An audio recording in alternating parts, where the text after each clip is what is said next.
Sir నమస్తే అండి. Happy new year sir. Thank you same to you sir. అందరికీ మీకు మీ ఛానల్ వాళ్ళకు అందరికీ happy new year sir. Sir ఎలా ఉంది సార్ కాంగ్రెస్ పరిపాలన? సంవత్సరం నుంచి చూస్తూనే ఉన్నారు కదా. అవును, ఇప్పుడు చూస్తున్నాం కదా, రాష్ట్రంలో అల్లకల్లోలమైన పరిస్థితి ఏర్పడ్డది. రాష్ట్రంలో ఈరోజు ప్రజలకు కానీ ఉద్యోగస్తులకు కానీ ఎవరికి కానీ ఒక న్యాయం అనేది దక్కలేదు. ఇన్ని రోజుల నుంచి మా పరిపాలన అబద్ధాలు పెడతా అంటే తినటానికి ఎవరైనా ఉంటారు. అబద్ధాల హామీలతోటి వీళ్ళు కాంగ్రెస్ వాళ్ళు గద్దెనెక్కిర్రు. ఈరోజు కక్ష సాధింపు చర్యగా అందరినీ అరెస్టులు అనేసి అదని ఇదని బెదిరింపు చర్యకు పాల్పడుతుర్రు. అంటే ఎందుకు ఇవన్నీ చాలా హామీలు ఇచ్చారు, పరిపాలన చాలా ఉంది చేయాల్సింది, అవన్నీ పక్కన పెట్టి కేవలం వీటి మీద దృష్టి పెట్టడానికి కారణం ఏమంటారు? కక్ష సాధింపు. ఇప్పుడు ఇక వాళ్ళ గవర్నమెంట్ అనేది నెక్స్ట్ రాదు, ఇంకా అంతే. వాళ్ళు కూడా క్లియర్గా వాళ్ళకి తెలుసు.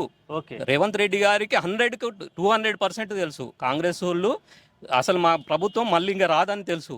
ఏదో ఒకసారి ఎందుకంటే అదొక అబద్ధపు మోసపూరితంగా వచ్చిర్రు అంతే. దానివల్లనే వచ్చిర్రు తప్ప ప్రజలు ఏదో అభిమానంతో వేయలే.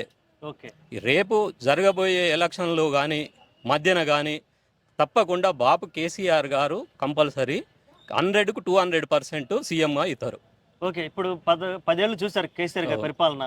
ఎలా అనిపించింది అసలు ఆ పరిపాలన? అసలు అది రామరాజ్యం అంటే అందరికీ తెలుసు. కరోనా టైంలో కూర్చోబెట్టి రైతులకు కూర్చున్న జాగాలో అక్కడ కూర్చున్న ఇళ్ళల్లో అందరికీ రైతు బంధు వచ్చింది, రైతు బీమా వచ్చింది, అన్నిటికీ అందరికీ వచ్చినాయి. ప్రతి పేదవాడికి అన్ని స్కీములు అందినాయి. కానీ ఈరోజు ఏమీ లేదు. చూస్తే శూన్యం, అరాచకం. ఇంకా జరగబోయేది ఇంకా చాలా ఉంటుంది. ఓకే, అయితే ప్రజలు ఎటువంటి తీర్పు ఇచ్చే అవకాశం ఉందంటారు? రేపు 100కు 1000% బీఆర్ఎస్ గవర్నమెంట్ వస్తుంది. మళ్ళీ మా బాపు కేసీఆర్ గారు సీఎం అవుతారు అంతే. ఓకే అండి, థ్యాంక్ యూ.